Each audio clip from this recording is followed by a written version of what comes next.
Welcome to Looking at Legal Stuff. Today we have a TPO hearing with a man who wants a TPO against a woman he calls a friend and a coworker after she stole over $5,000 from him by offering to help him find a place to rent in her building. But he found out that there was no apartment and she was just scamming him. When he confronted her about the theft and demanded his money back, she told him to kick rocks, and she began to harass him once he filled out a police report. The woman spends the entire hearing in histrionics, with tears and sobbing, while she tries to claim that she would never dream of stealing or doing anything that would send her to jail, because she has a 1-year-old that she sleeps with every night, and she couldn't do anything to jeopardize that. She says she even lost her job because she wasn't willing to risk breaking the TPO, and all she ever wanted was to work things out. Let's see what the judge thinks of this. Thank you, Your Honor. All right, y'all stay healthy and safe. All right, Stuart, Eden. Yes, Your Honor. Dehan, for to pronounce it. Jessica Evans. Yes, Your Honor. All right, sir, do you still want to go forward? Yes, Your Honor. Okay, I just need to make sure. Do you have any witnesses or just yourself? Just myself, Your Honor. All right, and Ms. Evans, do you have any witnesses or just you? No, ma'am, just myself. Okay, Monica Early. Mr. Stewart, how do you pronounce your last name? I know I'm destroying it. Oh, I think you got it right the first time, Your Honor. Oh, wow. Yeah, I think you got it right, yeah. All right, how long do you think it'll take you to present your case? Maybe 10, 15 minutes, I believe. 10 minutes tops, maybe. I got Miss Jones and Miss Barnett. It looks like Miss Eric hasn't joined yet, but he was on before. So we're going to wait on him, Miss Jones and Miss Barnett, and I'll go ahead and hear these two until he gets on. That way we can hear it all at one time. If you'll both raise your right hand, sir, ma'am, y'all swear firm testimony about to give is the truth, whole truth, nothing but the truth. Yes, Your Honor. All right, Mr. Iden, if you'll just start from the most recent event, because it's stalking that pertains to stalking, and tell me what she has done to you specifically. Okay, so before I proceed, I would like to make one clarification. As we just swore, we have to tell the truth, nothing but the truth. And one of the events I spoke of was her coming into my place of work unannounced. I actually found out after the fact that she was actually scheduled to come to work that day. So I do want to clarify for the court today that I found out after the fact she was scheduled to come to work that day. I haven't worked with her in over 2+ years. So based on the events that transpired prior and finding out from my leadership and boss that she was in the building at the time, someone I hadn't worked with in over 2+ years in the same room, in the same space, I assumed she was showing up also. Anything else? I appreciate that. That is something I wish other people would do when something's a mistake and clarified. So you are a gentleman and a scholar and a good example. Ms. Jones, Ms. Barnett, on what you got to do. You be humble. All right, go ahead, Mr. Iden.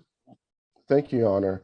So the most recent event was on December the 31st of 2022, when the respondent, Ms. Jessica Lynette Evans, contacted me in a panicking tone based on how the messages she texted me, in addition to calling me when I was scheduled to work. This was after she had already made it abundantly clear just 9 days prior that she wanted no form of communication with me in form of text, call, or physical contact, which I obliged when I requested she pay me the money that she financially defrauded from me. I texted her, in addition to her husband, her supposed husband, Mr. Ernest Roundtree, in addition to her, Ms. Jessica Lynette Evans, in order to inquire getting my money back that she financially defrauded me from when she represented herself as an employee of the MA Briarcliff Apartments, MA Brookwood apartment complex she resides in currently, and she represented herself as an employee and was going to assist me get an apartment complex through that community.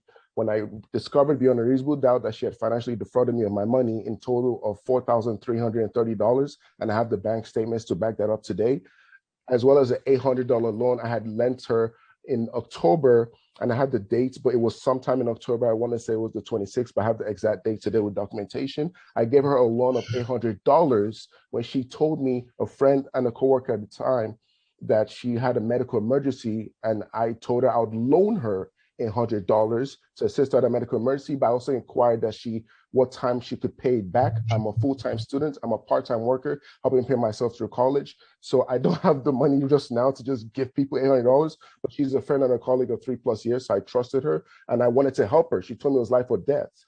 And I lent her $800. So in total, $5,130.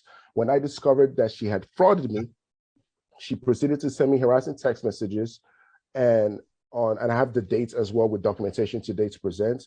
And then I will be honest, after I discovered what happened, and she sent me those harassing text messages when I was at work and called me in the span of, I want to say 10 to 11 times in the span of 2 minutes, I was concerned how she was going to react going forward. So I proceeded to build my case and text her, only text her. I didn't call her or meet her physically again. Then I let her know, I know what happened. I've confirmed beyond a reasonable doubt that you, my friend and coworker of 3+ years, has defrauded me of $5,330.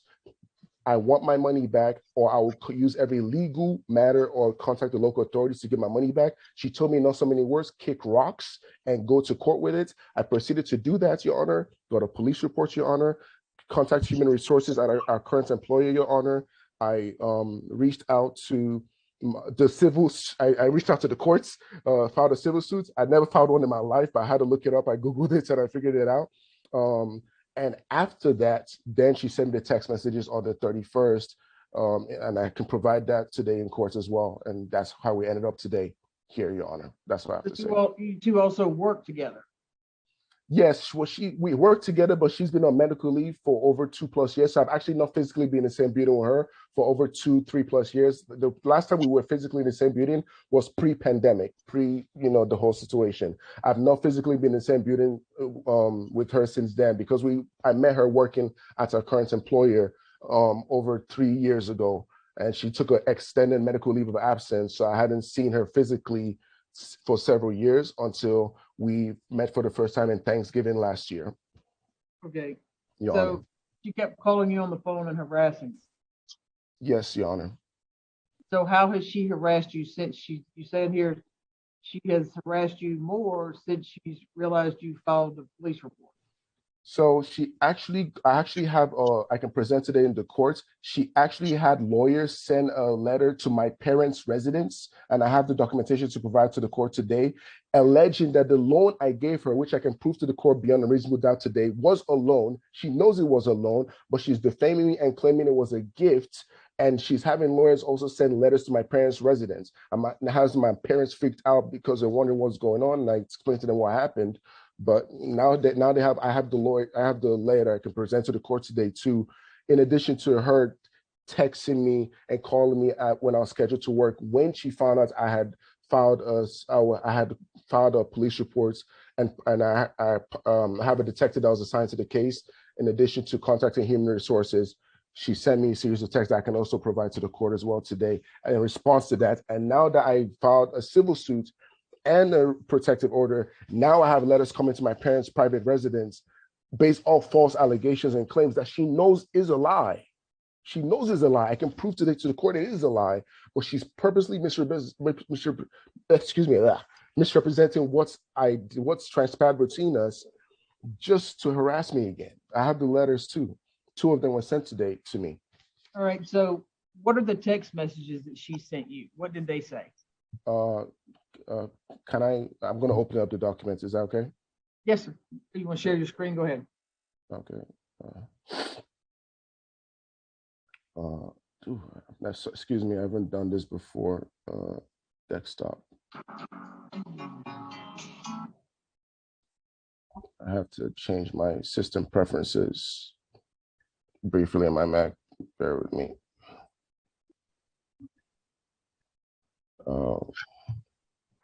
Okay, I'm gonna have to apologies, Your Honor. I'm gonna have to use my phone to show it to you, because if I try to do it through share my desktop, the Mac application wants me to quit Zoom, which I don't want to do in order to enable that function. So I'll just try and scroll through to it. Please give me a second. Okay, Your Honor, I'm ready. I can read you the message. This is what she sent to me on the 31st when I was scheduled to work. So you can't share the screen. Let me see it. if I do it, it's gonna want me to quit the Zoom app. It showed me a warning that I have to quit the Zoom app. I have to enable a privacy setting on my Mac to do it. Let me try to see if I can use my phone instead. I have an iPhone, I think, and Go ahead and read it to me, and then if we have some questions, we'll. okay. Sorry about that. So on the 31st of December, Your Honor, she said to me, "My job stewards, really? And you want to get me locked up? You know I have a baby. What the F? Is this what we're doing? Stewards, come on. Not only do I need my job, but to have me arrested, you are really coming for me. How am I supposed to live? Can you call me, please? How can I work this out because I need my job and to go to jail? Come on." That's after she had called me too. She had called me and I ignored the calls. Then she sent me those series of texts. This is 9 days after she told me, and I can read exactly what she said 9 days prior. I should do, requesting I not make any form of contact or message to her, and I obliged, and I didn't do. I've not been to a residence, made a call or text or anything at all. I went ahead and proceeded with what I said I was going to do. Then she sent me that 9 days later. Okay. Any more messages or text messages? Not after that, no. At that moment, I informed my leadership I was going to get a restraining order against her because at that point, the harassment was just too much. And then I get a letter following me getting a temporary order against it. Then I get a letter. Okay. All right. What text message did she send you? To me. Are you speaking to me or Miss Evans? You, sir. What text message did she send you? Oh, so the first one, because that's the last one she sent to me. Oh, are you talking about what she sent to me as far as talking to her? Sorry, Your Honor. Right. You said she was text messaging you stuff too. Okay, so this was on December the 22nd, 9 days prior, when I let her know I knew what she was doing and she was committing in financial fraud. So I'm going to read it to you, Your Honor. She said, hello, what's going on? Evans, I got to mute you. Thank you, because I can hear the kids. Go ahead. Okay. So initially I sent a text to her husband, and that's for context. And this is where I'm not reading you what I sent to her husband, but that's just for context of how she's responding now. Okay. What are you and Ernest talking about? Please tell me you didn't tell him. Hello, what is going on? Then I responded, Your Honor, I need my money back. I expect nothing less than $5,130 directly from you via Zelle. You have 48 hours starting at 10:30 a.m. Eastern Standard Time this morning. Otherwise, I will take legal action and contact the appropriate authorities. She responded, Your Honor. Wow. I responded back. Already met in person with the real estate property manager of MAA Briarcliff, Miss Lori Thibodeau. It's over, Miss Jessica Roundtree Evans.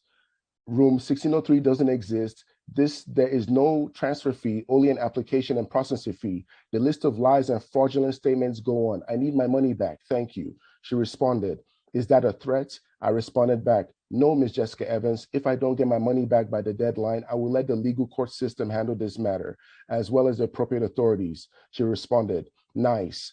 I just don't know what you're talking about, and I wish you wouldn't threaten me because all it sounds like is threats. I responded back, Your Honor. As I would say for the last time, I only intend on handling being financially defrauded through the legal court system and appropriate authorities. That's the only way I handle business. She responded. So you feel like she has been contacting you and harassing you since this whole thing started?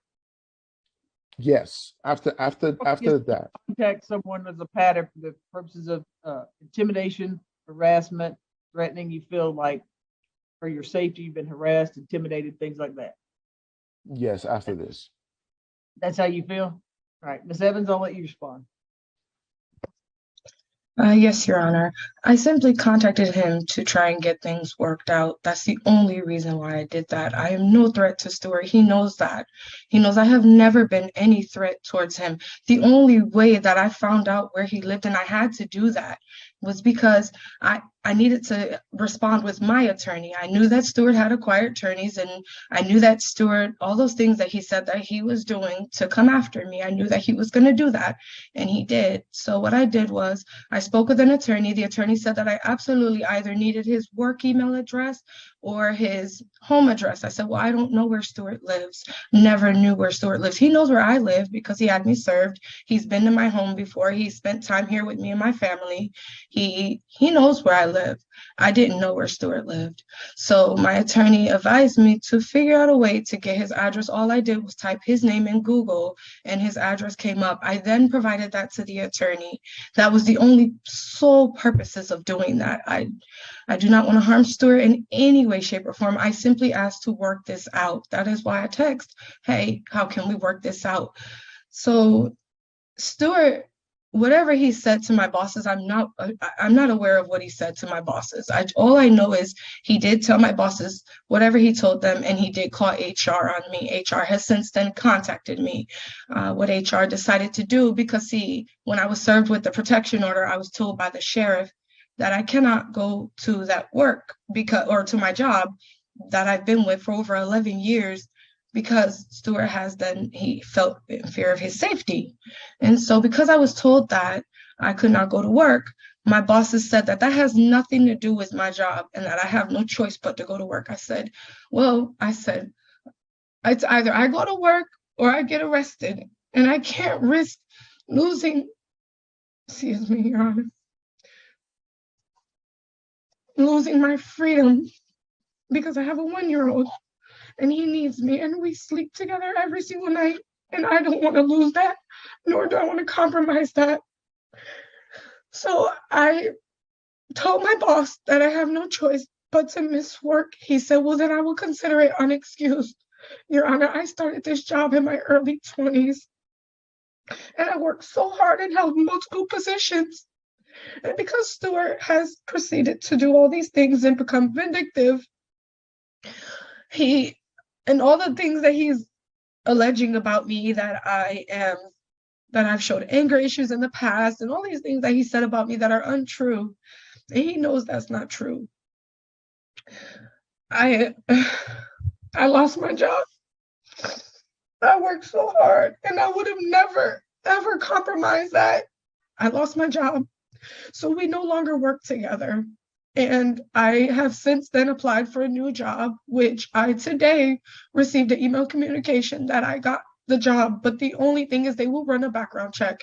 If there is a TPO against me or a protection order against me, I'm sure they will find that. They said in the email, and I can show you that none of those things can be on my background. Your Honor, I would never in my life, I've never harmed anyone, and nor will I ever. Over money, it's not worth it. It's not worth my freedom. It's not worth losing my baby. It's not worth the time with my family that I spend every day with them. And I have, since I was served with this protection order, I have spent every single day at home bawling my eyes out because, yes, he was a friend, and I considered a dear friend. And well, Ms. Evans, sounds like he has an issue with you defrauding him, and then when he called allegedly, and then he caught on to it and started taking action to try to get his money back, then you started harassing him, and that you keep harassing somebody, then that's stalking. Unfortunately, Your Honor, I didn't consider that harassing because I was just trying to get a hold of him to find a way that we could just work this out without us having to go through these measures and these unnecessary steps. I will prove in court that this was not any ill intention, that there was not any ill intention, excuse me, and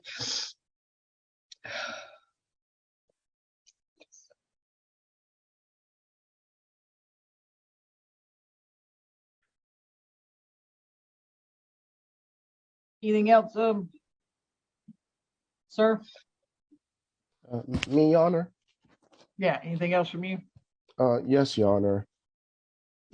Firstly, the respondents made this statement that is an alleged. If you do, I have my iPhone hooked up, so if any documentation you wish for me to provide to prove beyond a reasonable doubt what she did is not alleged, it's factual. I'm ready to provide to the court today. That's the first thing I'd like to say. Secondly, I also want to inform the courts that my boss, Gerardo Martinez, did reach out to me today, and I can provide a text message, so it's not hearsay, text message from him, that HR wants to speak to me because of allegations Ms. Jessica Lynette Evans made about me. So I also want to make that clear, because so all the waterworks she's put on today, Your Honor, I'm trying to be respectful. The respondent has shown ever since I made my civil suit, I tried to be cordial about all this, even though she was a dear friend of 3+ years, co-worker of 3+ years, and I didn't see this coming. I dropped my guard for her, and I was punished accordingly for it. It stuff happens, life happens. Like I said, I'm a full-time student, I'm a part-time worker at the same employer for 5+ years. I'm going to my 6th year this year. Never, not a blip on my record working there, and I trusted her to do this for me. She did what she did. I tried to get the money back. She made it clear in not so many words. I can read the text message, kick rocks, as I read accordingly. And it was after I decided to go through what I said I was going to do of local authorities and the municipal courts, then came the allegations that my boss is alleging she may have made. I'm going to find out when I go to work today what she alleged I may have done to the HR. I hope it's not something I'm honestly just going to assume it might be defamatory, because I don't know what she could have alleged I did to her. But I just want to be clear that her getting a letter sent to my parents' home spooked my mom a lot, Your Honor. So I was just trying to find a place to stay, Your Honor. It wasn't supposed to come to this. I loaned her money for emergency. Cases you've had from her, do you feel harassed, threatened? She harassed me, Your Honor. She's harassed me. Your Honor. Yes. She's harassed me, man. I'm going to school full time. Okay. Your Honor, can I speak? Go ahead. This is not so-called waterworks. This is real. This is me, and this is what I've been feeling since I've been served this protection order. Stewart is claiming that, oh, he was served letters and his family's upset. How do you think my family felt when that sheriff knocked on my door? How do you think I felt? You know what? I only had to find out his address because I have to respond accordingly. He is filing things through the court, so I myself had to acquire an attorney to protect myself, just as he's protecting himself, right? Your Honor, I did ask, how can we work this out? But Stewart refused. The day that he asked me to return, the day that I'm sorry, I said I wasn't gonna cry, because I didn't want you to think that that I'm crying just to get out of anything. I'm not. The day that he asked for the money back, that was Christmas Day. Christmas Day, my alarms were going off at 5 o'clock in the morning in the building, and we were being evacuated. It was 9 degrees outside because the building was allegedly collapsing. People were running through the hall screaming, the building's collapsing. I spent my entire day working through that, as you know, or I don't know if you know, but multiple apartments flooded, and I'm talking over 20 units have flooded that day. So that day that he asked for me to respond, that day I could not respond because that was happening, but he wouldn't have understood that. He wouldn't have even cared, because at the end of the day, he gave me a deadline, told me to respond by that day, but I could not. I was being evacuated. No, we were evacuated a total of 4 times that day. And then the final time we were told to stay out, we had to find a hotel to stay at because it was too dangerous for us to be in the building. So that day, unfortunately, I could not respond. And Stuart wouldn't have known that had been going on or went on, because he made it very clear that he wanted me to respond that day. I could not. It was Christmas Day. And even if I wanted to pay him back that loan or gift, allegedly, right? Because we'll handle that in small claims court. Even if I was to handle that day, I couldn't, Your Honor. I didn't even have a Christmas tree, nor did we have gifts for our son, because we're barely making it. He's a college student, I get that. But he has a lot of support that I don't, and we're barely making it. And now that I've lost my job because of this, even though I may have this new job, who knows when I'll be starting and making enough income to provide the way that I was with my job that I spent 11 years on. 11 plus years. I worked way too hard for that to fall apart the way that it did and out of my control. All right. Anything else, Mr. Stewart? Yes, Your Honor. Apologies for my slight outburst earlier. I do want to clarify something because I listen very attentively. I try to. The respondent states that she lost her job because of this. That is factually incorrect. The reason being because my boss made it clear, and she already stated it herself, so it's not hearsay. She stated herself today in court that she was told, as human resources already informed me, and my boss, Gerardo Martinez, and my leadership, Daryl Seattle's informed me, that the restraining order does not prevent her from showing up to work. They made that abundantly clear to me, and she already stated it today in court as well too. So she could come to work if she wanted to. All I requested from them was she stay away from me, and that really was not going to be too hard because when my current boss, Daryl Seattle's, took over our department, she was actually moved to a different department that's across the store from us. So her maintaining distance from me wouldn't have been too complicated. My intention wasn't that, she'd get fired or whatever the case may be. I reported what I reported to human resources, and whatever decision they're going to do, which ultimately, from what they informed me, was leave it to the courts and the police force, was what they did. So she could show up to work. And I don't want to go into more hearsay because her leadership did tell me she could show up to work, but she chose not to show up to work. So I just want to be clear about that real quick. As well as I can share my iPhone screen if you want, Your Honor, because she said the loan is alleged.